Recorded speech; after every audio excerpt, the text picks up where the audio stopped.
The Crystal Cup by Bram Stoker.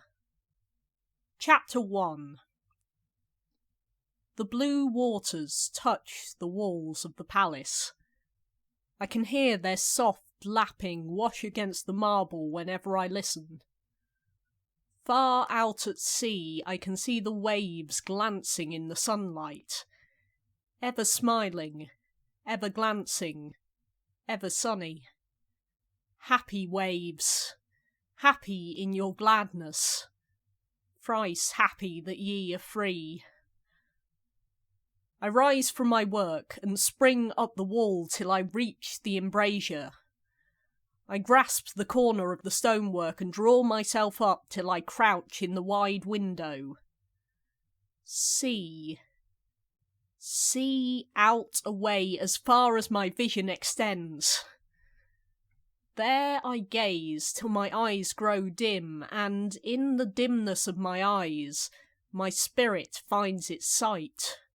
My soul flies on the wings of memory away beyond the blue smiling sea, away beyond the glancing waves and the gleaming sails to the land I call my home.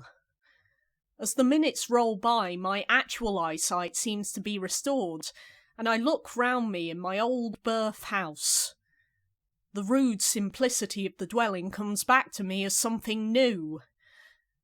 There I see my old books and manuscripts and pictures, and there, away on their old shelves high above the door, I see my first rude efforts in art. How poor they seem to me now.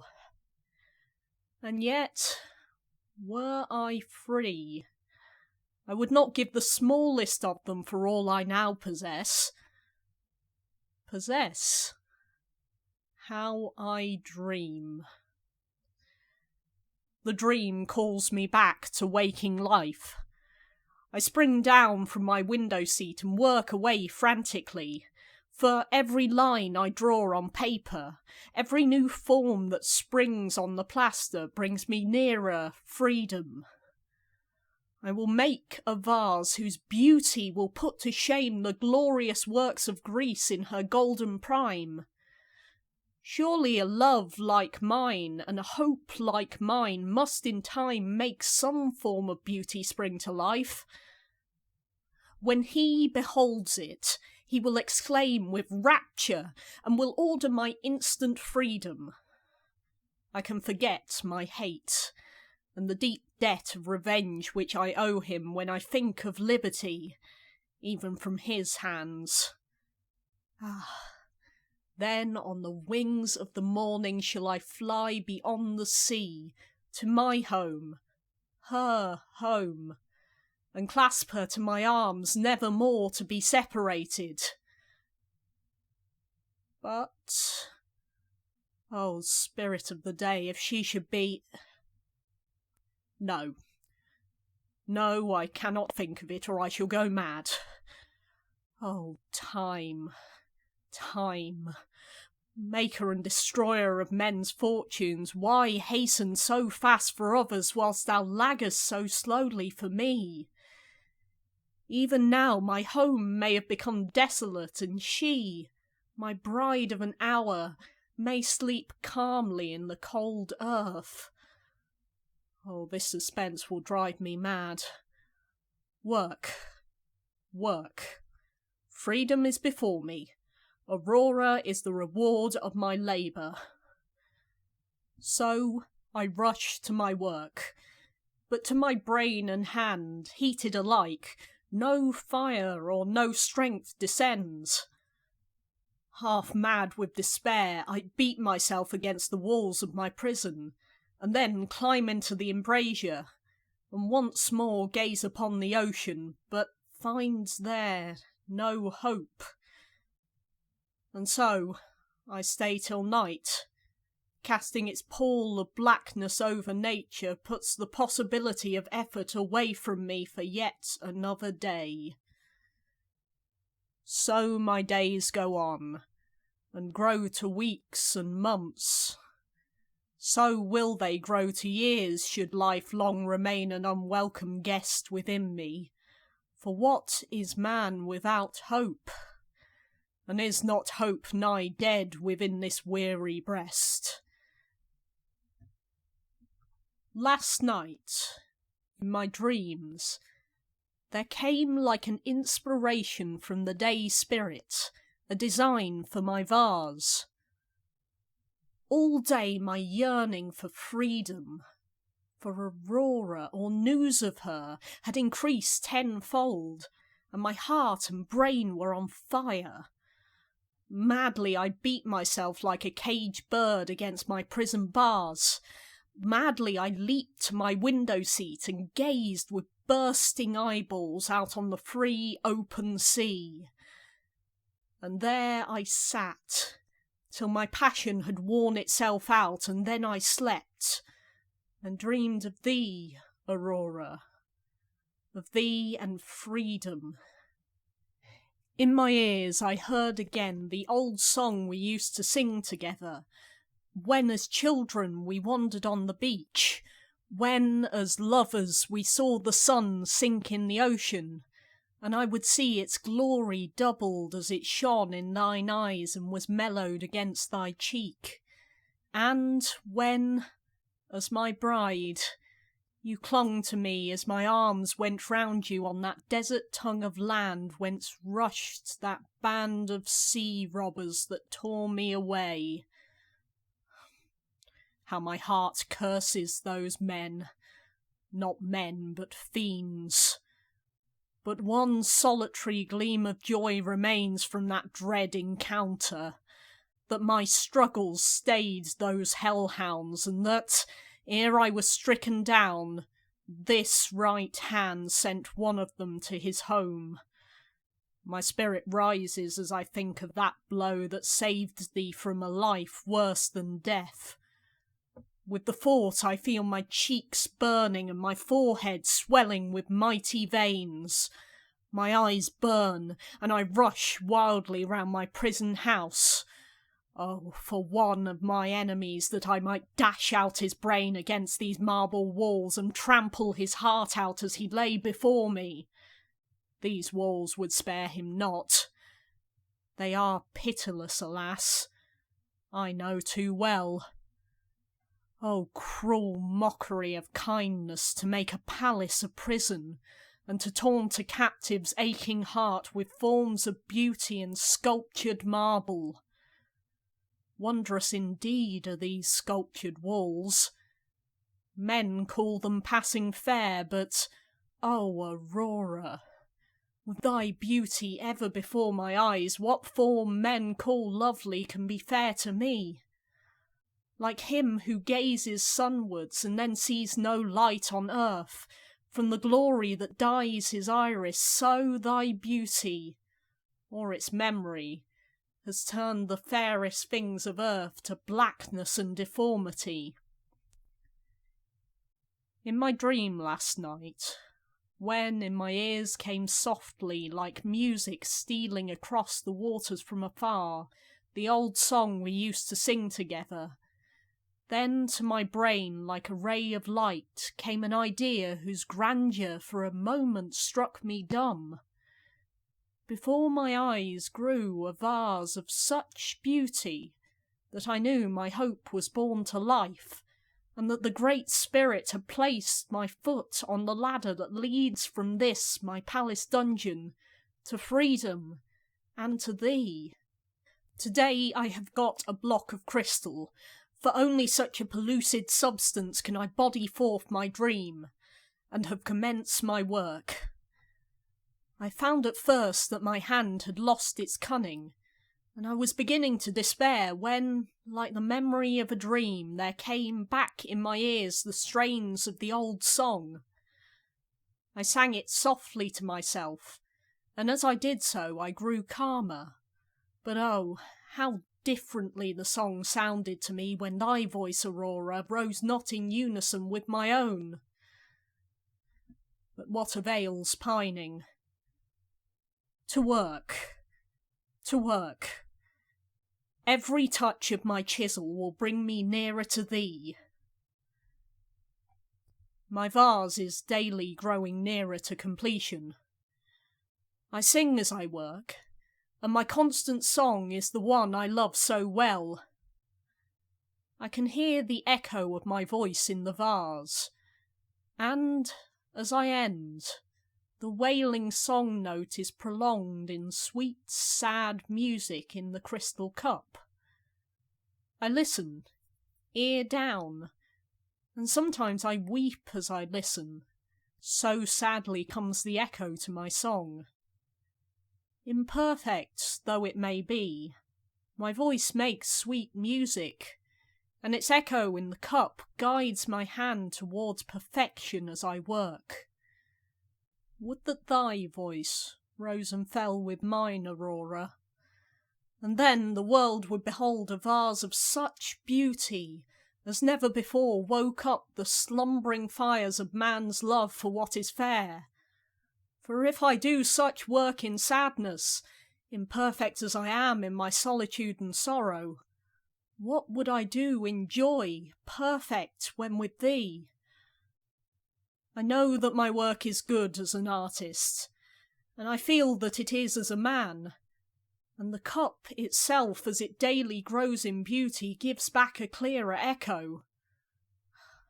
If I worked in joy, how gladly would it give back our voices? Then would we hear an echo and music such as mortals seldom hear. But now the echo, like my song, seems imperfect. I grow daily weaker, but still I work on, work with my whole soul. For am I not working for freedom and for thee? My work is nearly done. Day by day, hour by hour, the vase grows more finished. Ever clearer comes the echo whilst I sing, ever softer, ever more sad and heart-rending comes the echo of the wail at the end of my song. Day by day, I grow weaker and weaker. Still, I work on with all my soul.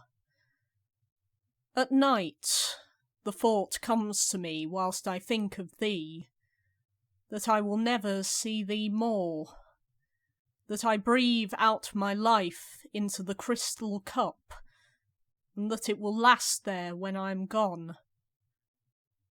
So beautiful has it become, so much do I love it, that I could gladly die to be the maker of such a work, were it not for thee, my love for thee, and my hope of thee, and my fear for thee, and my anguish for thy grief when thou knowest I am gone.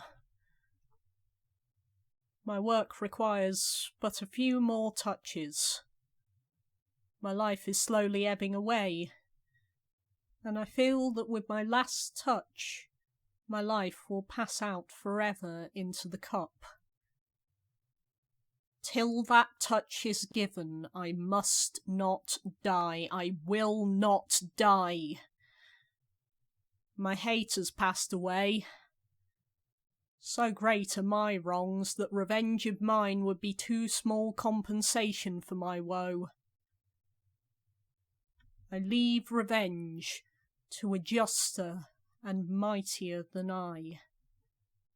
Thee, O Aurora, I will await in the land of flowers, where thou and I will wander, never more to part. Nevermore. Nevermore. Farewell, Aurora. Aurora. Aurora. Chapter 2. The Feast of Beauty.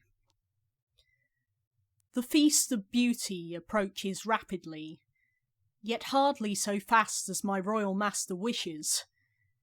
He seems to have no other thoughts than to have this feast greater and better than any ever held before. 5 summers ago, his feast of beauty was nobler than all held in his sire's reign together, yet scarcely was it over, and the rewards given to the victors, when he conceived the giant project whose success is to be tested when the moon reaches her full. It was boldly chosen, and boldly done. Chosen and done as boldly as the project of a monarch should be. But still I cannot think that it will end well. This yearning after completeness must be unsatisfied in the end. This desire that makes a monarch fling his kingly justice to the winds and strive to reach his Mecca over a desert of blighted hopes and lost lives. But hush, I must not dare to think ill of my master or his deeds. And besides, walls have ears. I must leave alone these dangerous topics and confine my thoughts within proper bounds. The moon is waxing quickly, and with its fullness comes the feast of beauty, whose success as a whole rests almost solely on my watchfulness and care. For, if the ruler of the feast should fail his duty, who could fill the void? Let me see what arts are represented and what works compete. All the arts will have trophies. Poetry in its various forms and prose writing, sculpture with carving in various metals and glass and wood and ivory and engraving gems and setting jewels, painting on canvas and glass and wood and stone and metal, music, vocal and instrumental, and dancing. If that woman will but sing, we will have a real triumph of music. But she appears sickly too. All our best artists either get ill or die, although we promise them freedom or rewards or both if they succeed. Surely, never yet was a feast of beauty so fair or so richly dowered as this which the full moon shall behold and hear. But the crowning glory of the feast will be the crystal cup. Never yet have these eyes beheld such a form of beauty, such a wondrous mingling of substance and light. Surely some magic power must have helped to draw such loveliness from a cold block of crystal. I must be careful that no harm happens to the vase. Today, when I touched it, it gave forth such a ringing sound that my heart jumped with fear lest it should sustain any injury. Henceforth, till I deliver it up to my master, no hand but my own shall touch it, lest any harm should happen to it. Strange story has that cup. Born to life in the cell of a captive torn from his artist home beyond the sea, to enhance the splendour of a feast by his labour, seen at work by spies and traced and followed till a chance, cruel chance for him, gave him into the hands of the emissaries of my master. He too, poor moth, fluttered about the flame. The name of freedom spurred him on to exertion till he wore his life away. The beauty of that cup was dearly bought for him. Many a man would forget his captivity whilst he worked at such a piece of loveliness, but he appeared to have some sorrow at his heart, some sorrow so great that it quenched his pride. How he used to rave at first! How he used to rush about his chamber and then climb into the embrasure of his window and gaze out away over the sea. Poor captive. Perhaps over the sea someone waited for his coming who was dearer to him than many cups, even many cups as beautiful as this, if such could be on earth. Well, we must all die soon or late. And who dies first escapes more sorrow, perhaps, who knows? how, when he had commenced the cup, he used to sing all day long.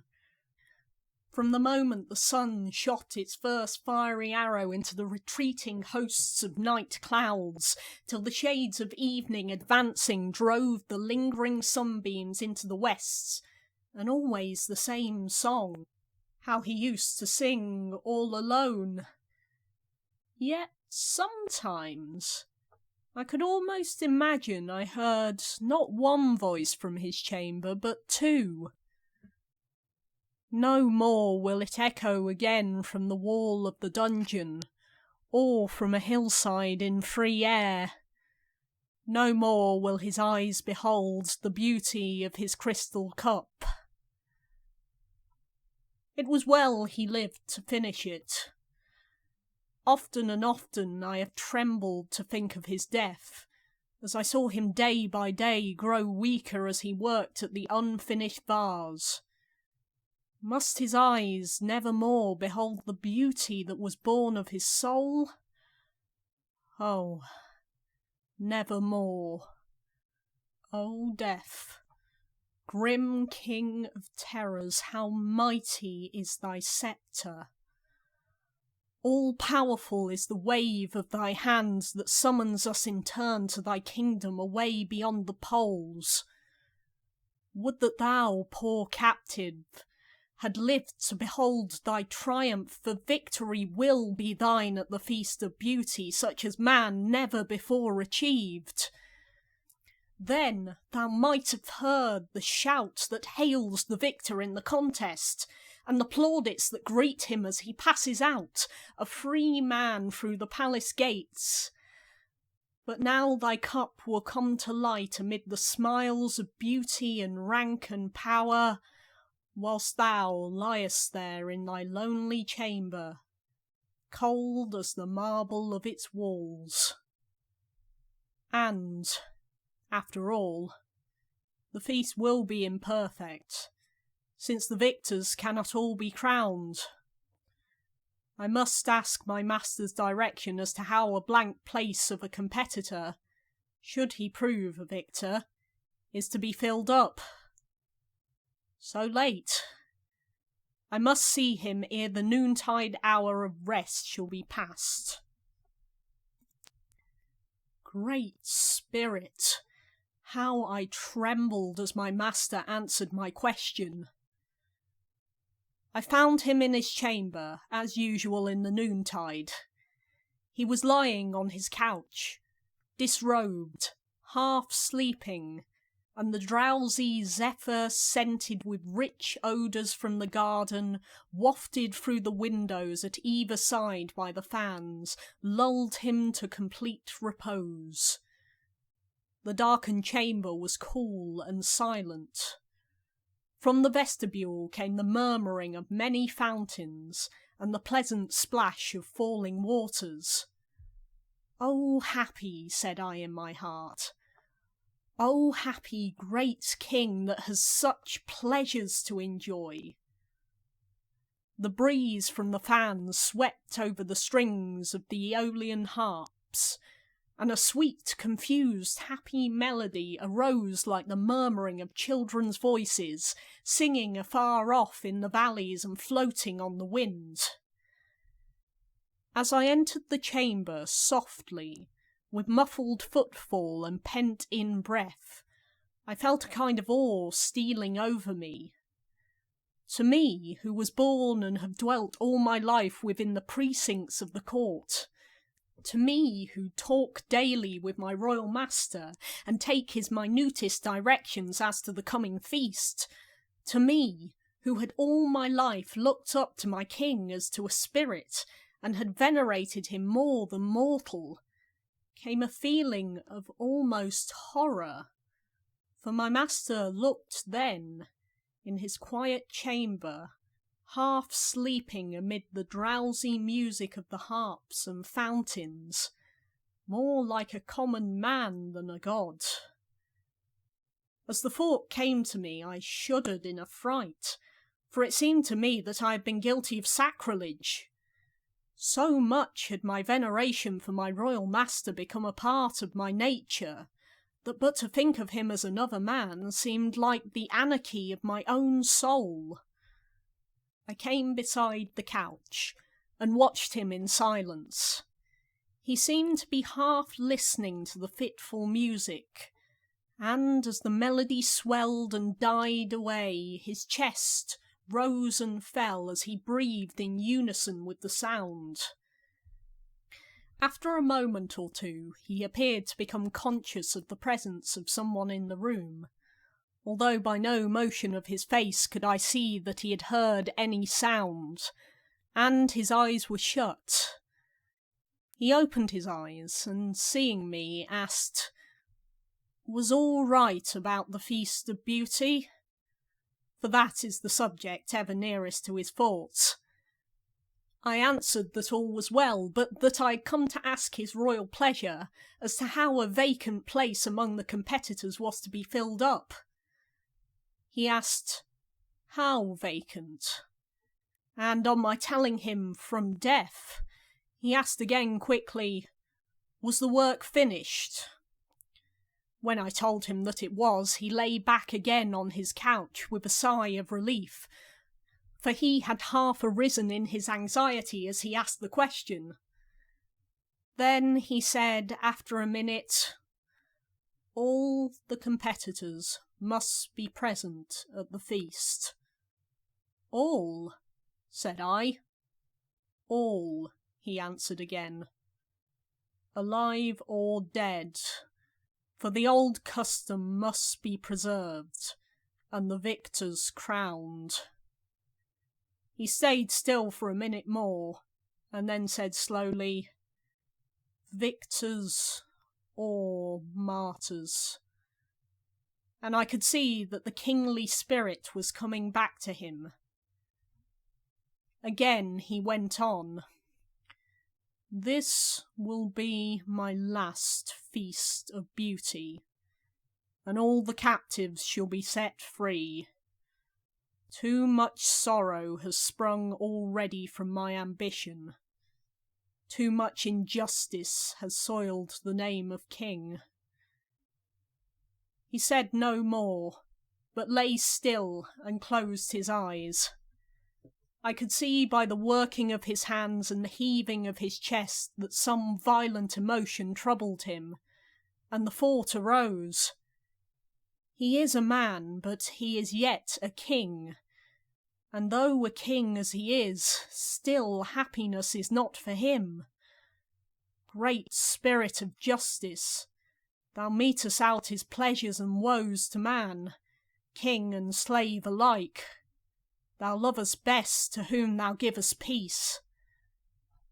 Gradually, my master grew more calm, and at length sunk into a gentle slumber.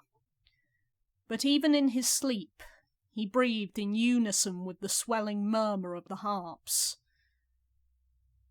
"To each is given," said I gently, "something in common with the world of actual things. Thy life, O king, is bound by the chains of sympathy to the voice of truth, which is music. Tremble, lest in the presence of a master strain thou shouldst feel thy littleness and die." And I softly left the room. Chapter 3. The Story of the Moonbeam. Slowly I creep along the bosom of the waters. Sometimes I look back as I rise upon a billow, and see behind me many of my kin, sitting each upon a wave summit as upon a throne. So I go on for long, a power that I wist not forcing me onwards, without will or purpose of mine. At length I rise upon a mimic wave. I see afar a hazy light that springs from a vast palace, through whose countless windows flame lamps and torches. But at the first view, as if my coming had been the signal, the lights disappear in an instant. Impatiently I await what may happen, and as I rise with each heartbeat of the sea, I look forward to where the torches had gleamed. Can it be a deed of darkness that shuns the light? The time has come when I can behold the palace without waiting to mount upon the waves. It is built of white marble and rises steep from the brine. Its sea front is glorious with columns and statues, and from the portals the marble steps sweep down, broad and wide to the waters, and below them, down as deep as I can see. No sound is heard, no light is seen. A solemn silence abounds, a perfect calm. Slowly I climb the palace walls, my brethren following as soldiers upon a breach. I slide along the roofs, and as I look behind me, walls and roofs are glistening as with silver. At length I meet with something smooth and hard and translucent, but through it I pass, and enter a vast hall, where for an instant I hang in mid-air and wonder. My coming has been the signal for such a burst of harmony as brings back to my memory the music of the spheres as they rush through space, and in the full swelling anthem of welcome I feel that I am indeed a sun spirit, a child of the light, and that this is homage to my master. I look upon the face of a great monarch who sits at the head of a banquet table. He has turned his head upwards and backwards, and it looks as if he has been awaiting my approach. He rises and fronts me with the ringing out of the welcome song, and all the others in the great hall turn towards me as well. I can see their eyes gleaming. Down along the immense table laden with plate and glass and flowers, they stand holding each a cup of ruby wine, with which they pledge the monarch when the song is ended, as they drink success to him and to the feast of beauty. I survey the hall. An immense chamber with marble walls covered with bas-reliefs and frescoes and sculptured figures, and panelled by great columns that rise along the surface and support a dome ceiling painted wondrously. In its centre, the glass lantern by which I entered. On the walls are hung pictures of various forms and sizes, and down the centre of the table stretches a raised platform, on which are placed works of art of various kinds. At one side of the hall is a dais, on which sit persons of both sexes with noble faces and lordly brows, but all wearing the same expression, care tempered by hope. All these hold scrolls in their hands. At the other side of the hall is a similar dais, on which sit others fairer to earthly view, less spiritual and more marked by surface passion. They hold music scores. All these look more joyous than those on the other platform. All save one, a woman, who sits with downcast face and dejected mien, as if one without hope. As my light falls at her feet, she looks up, and I feel happy. The sympathy between us has called a faint gleam of hope to cheer that poor, pale face. Many are the forms of art that rise above the banquet table, and all are lovely to behold. I look on all with pleasure one by one, till I see the last of them at the end of the table away from the monarch, and then all others seem nothing to me. What is this that makes other forms of beauty seem naught when compared with it, when brought within the radius of its lustre? A crystal cup, wrought with such wondrous skill that light seems to lose its individual glory as it shines upon it, and is merged in its beauty. O universal mother, let me enter there. Let my life be merged in its beauty, and no more will I regret my sun's strength hidden deep in the chasms of my moon mother. Let me live there and perish there, and I will be joyous whilst it lasts, and content to pass into the great vortex of nothingness, to be born again when the glory of the cup has fled. Can it be that my wish is granted, that I've entered the cup and become part of its beauty? Great Mother, I thank thee. Has the cup life? Or is it merely its wondrous perfectness that makes it tremble, like a beating heart in unison with the ebb and flow, the great wave pulse of nature? To me it feels as if it had life.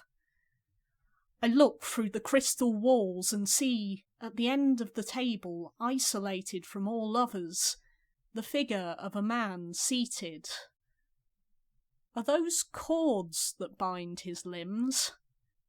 How suits that crown of laurel those wide, dim eyes and that pallid hue? It is passing strange. This feast of beauties holds some dread secrets, and sees some wondrous sights.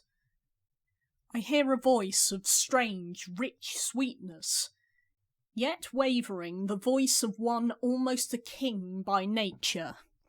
He is standing up, I see him through my palace wall. He calls a name, and sits down again.